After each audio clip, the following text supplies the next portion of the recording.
तो हम आज के वीडियो में देखेंगे जो आरआरबी की तरफ से नई वैकेंसी लाई गई है, जो कि एक बम्पर वैकेंसी है। इसका रजिस्ट्रेशन 1/9/2025 से स्टार्ट होगा और 21 तारीख एंडिंग डेट है इसका। तो आप इससे जल्दी भर दें। और उसका पेमेंट फ़ीस, ऑनलाइन पेमेंट आपका भी इसी 1 सितंबर 2025 से लेके 21 सितंबर 2025 तक होगा। और फिर उसके बाद एडिटिंग विंडो है, जो अगर जैसे आप कुछ भी भरते हो, कोई गलती हो जाती है, वो चीज़ आपको रजिस्ट्रेशन जो 21 तारीख है वो क्लोज होने के बाद आपको नोटिफाई करा जाएगा, वो भी इसके ऑफिशियल वेबसाइट पर। और इसकी ऑफिशियल वेबसाइट यहाँ पे है। ये है जो ऑफिशियल वेबसाइट है इसकी, ठीक है। ये पीडीएफ अपने डिस्क्रिप्शन में लगा दूंगा, उसमें से देख लेना। यहीं से आप जाके फॉर्म भी फिल यहीं से करोगे, ठीक है। और फिर प्रीलिम ट्रेनिंग, मतलब जो जैसे जो के ये जो प्री एग्ज़ाम ट्रेनिंग होता है, ये उनके लिए होता है जो आ, किसी कैटेगरी के अंदर फॉल करते हैं, उनके लिए होगा। वो नवंबर के अंदर होगा, ठीक है। और डाउनलोड ऑफ कॉल लेटर नवंबर और दिसंबर 2025 के अंदर होगा, ठीक है, जो कि आपका प्री एग्ज़ाम होगा। और फिर उसके बाद बाकी सब यहाँ कुछ नहीं है। और इसका आपका यहाँ देख लेते हैं, कुछ मेंस एग्ज़ाम आपका दिसंबर और फरवरी के बीच में होगा। और रिज़ल्ट डिक्लेरेशन आपको जनवरी के अंदर ही हो जाना है, ठीक है, जनवरी फरवरी। और फिर उसके बाद यहाँ देख लेते हैं अपना इंट्रोडक्शन। इंट्रोडक्शन कुछ नहीं, एलिजिबिलिटी क्राइटेरिया देख लेते हैं। इसके अंदर एलिजिबिलिटी क्राइटेरिया क्या है, कैंडिडेट, एक मिनट, ये पहला है इसके अंदर एलिजिबिलिटी क्राइटेरिया नेशनैलिटी और सिटीजनशिप के हिसाब से आप पहले तो इंडिया के होने चाहिए, नहीं तो नेपाल के होने चाहिए, नहीं तो भूटान के होने चाहिए, ठीक। और ये तिब्बत रिफ्यूजी हो who can be over the Indian before 21 जनवरी 1962, जो इससे पहले आया हो, ठीक है, तिब्बत रिफ्यूजी है जो, ठीक है। और a person Indian origin who has migrate from the Pakistan, Burma, Sri Lanka, मतलब वो पर्सन जो इंडियन ओरिजिन के अंदर है, जो कि माइग्रेट करा है पाकिस्तान, बर्मा और श्रीलंका से, और ईस्ट अफ्रीका कंट्री ऑफ किनिया, और जो भी है ये Uganda and United Republic of ताजी तंजानिया, ठीक है। और बाकी सब ये जो बता रखा है, जो यहाँ से माइग्रेट करके आए हैं, वो इसके अंदर फॉर्म फिल कर सकते हैं। और लेकिन ये जब भी फॉर्म फिल कर सकते हैं शायद भी वो सर्टिफाइड एलिजिबिलिटी, मतलब जो कि वो अब इंडिया के हो चुके हैं, वो सर्टिफाइड एलिजिबिलिटी जो है वो गवर्नमेंट ऑफ इंडिया की तरफ से इशू करा गया हो, ठीक है, जब भी फिल कर सकते हैं वो, ऐसे नहीं कि कोई भी फिल कर दे, ठीक है। और इसके अंदर आप अपने यहाँ पे देख सकते हैं कि आप कौन से फॉर्म फिलिंग कर रहे हैं, कौन से लेवल के लिए। और उसकी एज क्राइटेरिया आपकी 18 से 28 था, तो 28, ये बाकी सब एज क्राइटेरिया बता रखा है, ठीक है। और बाकी आपको पता है एससी का, एसटी का जो है 5 ईयर का रिलैक्सेशन है, ओबीसी नॉन क्रिमिनल का 3 ईयर, और पर्सन विथ बेंच मार्क और डिसएबिलिटी का 10 ईयर है, ठीक है। और एक्स सर्विस मैन है, जो मान लो डिफेंस से या फिर कहीं से, मतलब डिफेंस से करके आ रहे हैं, डिसेबल एक्स सर्विसमैन, मतलब जो डिफेंस में थे और उनके साथ कुछ वहाँ पे, मतलब जो भी है इंसिडेंट हुआ जिससे वो डिसेबल हो गए हो, या फिर एक्स सर्विस मैन है वो रिटायर होकर आ रहे हैं, तो उसके लिए ये कहते हैं for the post of the officer military action period of service rendered in the defence force +3 year plus और 8 ईयर फोर, मतलब उनके लिए 3 ईयर का रिलैक्सेशन है जो एक्स सर्विस मैन है। और जो डिसेबल एक्स सर्विस मैन है उनके लिए 8 ईयर का रिलैक्सेशन है, ठीक है। यहाँ पे बिलोंग्स टू एससी और एसटी, वो अगर एससी और एसटी को बिलोंग कर रहे हो जब भी, ठीक है, subject to maximum age limit, और इनकी मैक्सिमम एज लिमिट है 50 ईयर, ठीक है। बाकी आपने यहाँ पढ़ लेना। और फिर यहाँ कुछ अभी कैटेगरी, ये सब कुछ नहीं, अपने काम का नहीं है अभी, ये अपने किसी काम का नहीं है। चलो एक बार ऊपर चलते हैं, ऊपर चलते हैं इसके अंदर, और यहीं से देखते हैं कि यहाँ पे क्या क्या चाहिए। नेशनैलिटी हमने देख लिया, एज क्राइटेरिया देख लिया हमने, रिजर्वेशन है ये भी हमने देख लिया, गाइडलाइन फॉर द पर्सन ये भी देख लिया हमने। और फिर इकोनॉमिकल वीकनेस सेक्शन, EWS, इसका देख लेते हैं। A person who has not cover under the existing scheme of the reservation of the SC ST and scheduled tribes और otherwise whose family has cross the annual income below 8 lakh और added. मतलब इसके अंदर ये बता रखा है कि जो पर्सन SC से नहीं आता, ST से नहीं आता और OBC से नहीं आता और क्या कहते हैं उसकी जो इनकम है, फैमिली इनकम है, जो एनुअली इनकम है वो 8 लाख से नीचे फॉल करती है, तो वो क्या करेगा, अपनी EWS बनाएगा, ठीक है, और वो इस रिजर्वेशन में अपना आपको फुलफिल कर सकता है, ठीक है। और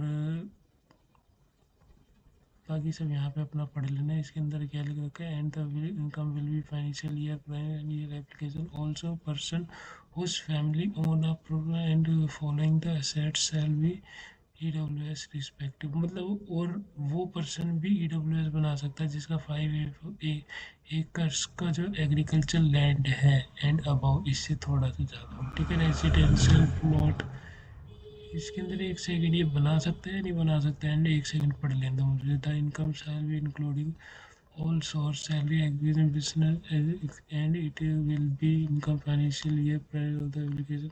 Also person whose family owner possess any of the following assets, ठीक है। हाँ ये बना सकता है जिसका इसके अंदर हो 5 एकड़ ऑफ एग्रीकल्चर लैंड है या फिर इससे अबव है, ठीक है। और रेजिडेंशियल फ्लैट है उसका 1000 स्क्वायर फीट एंड अबव, और रेजिडेंशियल प्लॉट है उसका 100 square feet square yard and above the notified, ठीक है, म्यूनसिपलिटीज।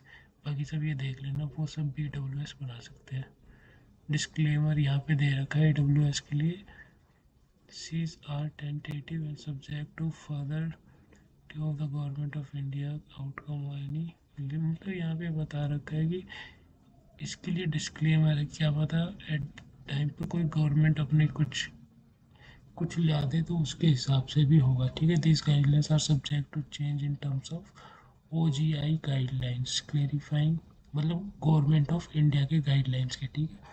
कि मान लो अगर गवर्नमेंट ऑफ इंडिया कुछ और गाइडलाइंस ले आए इसके लिए तो वो फुलफिल करा जाएगा, ठीक है। If any from time to time, मतलब टाइम टू टाइम इसके अंदर गवर्नमेंट ऑफ इंडिया अगर कुछ भी चेंज लाती है तो उसके हिसाब से करा जाएगा, ठीक है। और फिर educational qualification and post qualification के अंदर देखते हैं हम।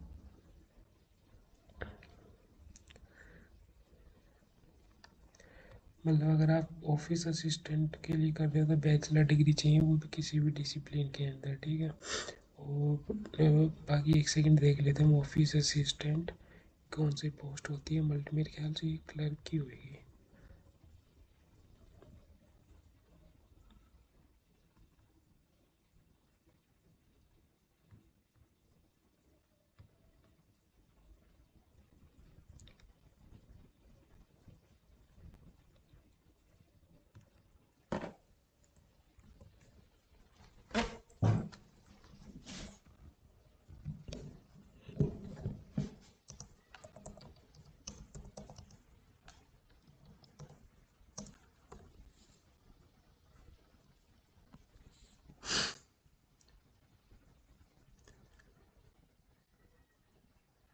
छोड़ो एक सेकंड, वो अपने एंड पे देख लेना आप, ठीक है, जोन से भी होगी। लेकिन इसके लिए ये बता रखा है कि बैचलर डिग्री चाहिए इसके लिए, ठीक है। और ऑफिशियल स्केल के लिए आपकी bachelor degree in any discipline चाहिए। और scale 2 general bank officer manager के लिए चाहिए 2 year of office in banking finance institute, मतलब इसके अंदर एक्सपीरियंस चाहिए, ठीक है। क्वालिफिकेशन एक्सपीरियंस चाहिए 2 साल का बैंकिंग एक्सपीरियंस, जिसके अंदर फाइनेंस इंस्टीट्यूशन के अंदर एक्सपीरियंस कर रहा हो। बाकी तो हम इसमें कहीं पे भी फुलफिल नहीं करते, हम तो इन दो के लिए भरेंगे, एक क्लर्क के लिए और एक ये क्या कहते हैं PO के लिए, ठीक है। बाकी ऑल नोटिस ये किसी काम का नहीं है अपने। और यहाँ पे बता रखा है application fees initial charge online, मतलब एप्लीकेशन फ़ीस और मतलब ये सब चीज़ आपका होगा 1/9/2025 से, यानी 1 सितंबर 2025 से लेके 21 सितंबर 2025। और फिर इसके अंदर ये बता रखा है स्केल 1 2 3, इसकी जो SC और ST और PWS कैंडिडेट की फ़ीस है वो 175 है, ठीक है। और फिर उसके बाद जो ओबीसी और जनरल है उनकी 850 है, ठीक है। और फिर यहाँ पे ऑफिशियल असिस्टेंट मल्टीपर्पज़ की भी आपकी इतनी है 175, और ओबीसी और जनरल के लिए 100 और 850, ठीक है। बाकी अपने सब्जेक्ट देख सकते हो आप, रीजनिंग आएगा और उसके अंदर सिर्फ मैथ्स आएगा जो कि 40 नंबर की होएगी। और 40 नंबर के हो मतलब 40 क्वेश्चन आएंगे और 40 नंबर का आपका पूरा टोटल होगा, ठीक है। और 25 मिनट आपको रीजनिंग करने के लिए मिलेगा, 20 मिनट आपको मैथ करने के लिए। तो टोटल कितने हो गए? 45। 45, 5 और 4, 45। 45 मिनट में आपको ये 2 सेक्शन कंप्लीट करना है। प्री का सिलेबस है ये, ठीक है। ये प्री का है। बाकी ये भी वही है, स्केल 2 के लिए बता रखा है। ये मेंस का सिलेबस है जिसके अंदर आपकी रीजनिंग आएगी 40 नंबर की, मैक्सिमम मार्क्स इसके 50 रहेंगे और 30 मिनट मिलेगा आपको। कंप्यूटर नॉलेज भी आएगा इसके अंदर पर 40 नंबर का, 40 क्वेश्चन 20 नंबर के, 15 मिनट मिलेगा इसके लिए। और जनरल अवेयरनेस 40 क्वेश्चन आएंगे 40 नंबर के, 15 मिनट मिलेगा। और इंग्लिश लैंग्वेज आएगा आपका जो कि आप अगर इंग्लिश सेलेक्ट, इसमें ऑप्शनल होता है कि आप हिंदी सेलेक्ट कर रहे हो या इंग्लिश सेलेक्ट कर रहे हो। सिर्फ एक बैंक के इसी एग्ज़ाम में ये ऑप्शन मिलता है, बाकी किसी बैंक के एग्ज़ाम में कोई ऑप्शन नहीं मिलता कि आप कौन सी लैंग्वेज सेलेक्ट करना चाहते हैं, हिंदी या इंग्लिश। अगर आप इंग्लिश सेलेक्ट करते हो तो 40 क्वेश्चन आएगा 40 नंबर के, 30 मिनट। और हिंदी भी सेम 40 40 30 मिनट में, ठीक है। और मैथ इसमें आएगी जो आपकी 40 नंबर की, 40 क्वेश्चन आएंगे 50 नंबर के, 30 मिनट में करने पड़ेंगे। 200 क्वेश्चन हुए, 200 नंबर हुए। और ड्यूरेशन आपको 120 मिनट का मिलने वाला है, ठीक है। बाकी सेम इसका भी वही सिलेबस सब, मतलब मेंस का सिलेबस है। और यहाँ पे बता रखा है कि स्टेट वाइज, मतलब कि आपके वहाँ पे जो आप सब कुछ एग्ज़ाम टेस्ट कर लोगे क्लियर, तो उसके बाद इसमें लैंग्वेज टेस्ट करा जाता है। जैसे आप जौन से स्टेट में भर रहे हो उस स्टेट की आपकी लैंग्वेज आता है कि नहीं आता आपको। जैसे आंध्र प्रदेश, इसके लिए आपको इंग्लिश, हिंदी और तेलुगु आना चाहिए। अगर आप आंध्र प्रदेश में भर रहे हो तो इनमें से कोई एक लैंग्वेज आपको आना कंपलसरी है।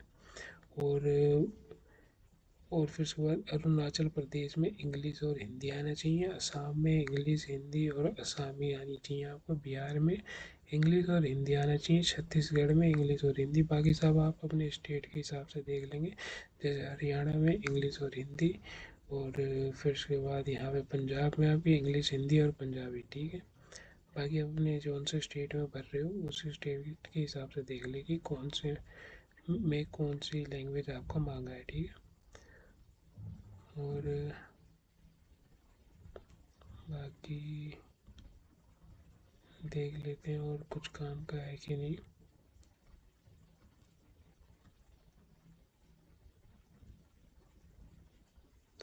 यहाँ पे वही फीस बता रखा है।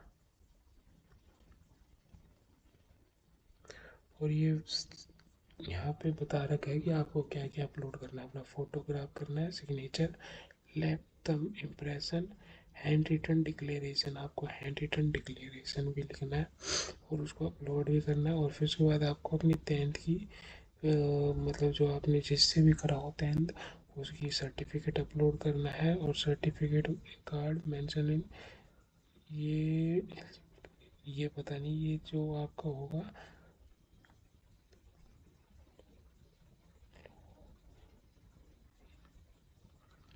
और फिर से सर्टिफिकेट आपको, मतलब आपको अपनी एजुकेशन क्वालिफिकेशन जो है वो सब चीज़ अपलोड करना है जो जो मांगते रहेंगे, ठीक है। मोड ऑफ एग्ज़ाम तो आपको पता है सीपीटी होगा, ऑनलाइन होगा।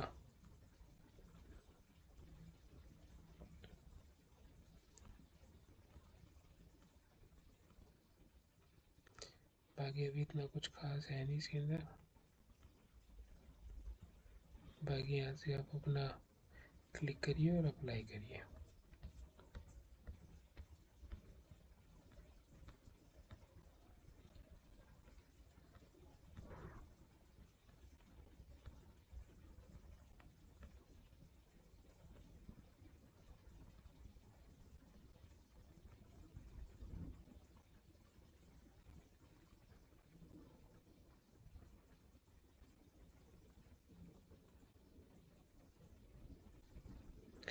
यहाँ पे ये बता रखा है कि आपके जो स्टेट के जो है रीजनल बैंक कौन से पार्टिसिपेट करते हैं। जैसे इसके अंदर बता रखा है आंध्र प्रदेश का आंध्र प्रदेश ग्रामीण बैंक।